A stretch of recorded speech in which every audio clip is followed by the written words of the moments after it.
certainly getting some really gorgeous pictures from our mountain area. This is actually over by Buckeye Lake near Beech Mountain just before sunset. It's so gorgeous. It is, but if you get stuck in it, as we saw earlier, man, that pass, there's not many passes you can make to Beech Mountain either, right? There's only like really two. There's one on the backside just as bad, but that's the main way up there. And it's tough. Once the sun started going down, the snow picked up. It was a bad combo. Everybody left at the same time, and the snow picked up, and there were two-wheel drive. It's just, it was one of those things, you wish you could have spread it out a little bit more. Recipe for disaster. Yeah, hopefully we'll get all those cars out, but I bet a lot of people are missing school tomorrow and work, trying to get home from the mountains.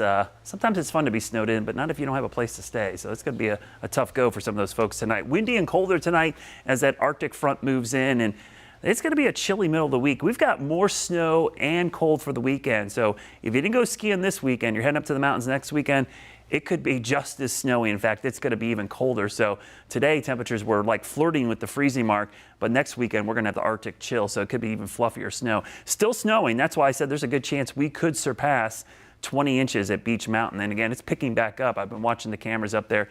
12 to 16 inches. I'm waiting to see if we top 20 inches. Further south and east, we're actually going to see some showers down in the Piedmont tomorrow as this front moves through. That's what that band of precipitation is. That's the actual Arctic front that's going to eventually push to the east and get through. You see the difference in temperatures. I mean, it's 13 in Nashville. It is just brutally cold to the west, and it's even colder in Canada. That's all below zero air. So one piece of this hits us tomorrow into Wednesday and Thursday. We get a little reprieve, and then another surge is going to come down into the weekend. So we're going to get two pieces of that Arctic air. You see the temperatures right now. So if you get to the lower elevations, it's actually not bad. The roads are usually wet at 33 degrees.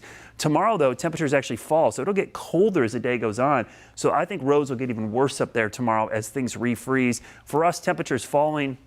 And yes, a few sprinkles in the morning, mainly right there. That's your rain chance. Notice we don't really climb much. We maybe hover at the mid-40s, and then it falls quickly. By sunset, we could already be in the 30s. In fact, once that Arctic front moves through, it gets really chilly as we go through tomorrow and tomorrow night. We're going to see teens, I think, we'll wake up to in many locations on Wednesday morning. There's a quick batch of rain tomorrow. Everything clears out in the afternoon, and then we start turning our attention towards the weekend. It's going to be below average the entire week. In fact, just slightly below for Wednesday, Thursday, but look at the weekend temperatures, way below average. So a cold stretch of weather as that Arctic air floods into the region tomorrow. By the time we get to Wednesday morning, below zero, single digits in the mountains, teens to low 20s in the foothills and Piedmont.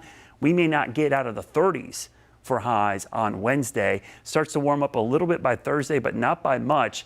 And even colder air arrives for the weekend. Just to show you the wind chills, brutal tomorrow. I mean, into Wednesday, those wind chills will be 10, 15 below. So bundle up if you're heading to the mountains anytime soon, or if you're up there tonight. It's going to be a cold day. Here comes our next system on Friday. Thursday night, it starts arriving. Could see another huge surge of snow for the mountains, maybe even some snow north of Interstate 40 and on the backside, northwest flow. So that's why I said if you're going skiing next weekend, be prepared for more snow. It's going to be a very similar setup, but this go around, it'll be even colder. And I'll show you that in the Guy Roofing 7-day forecast. So it snowed today and temperatures were in the low and mid 30s. It's going to snow next weekend in the mountains and probably be in the teens. So brutally cold air. Look at that chill for the weekend. Let's go 10 days into the future and we can show you a pretty significant warm up. By the following week, we should be back into the low and mid 60s. But for the next 7 days, it's going to be chilly.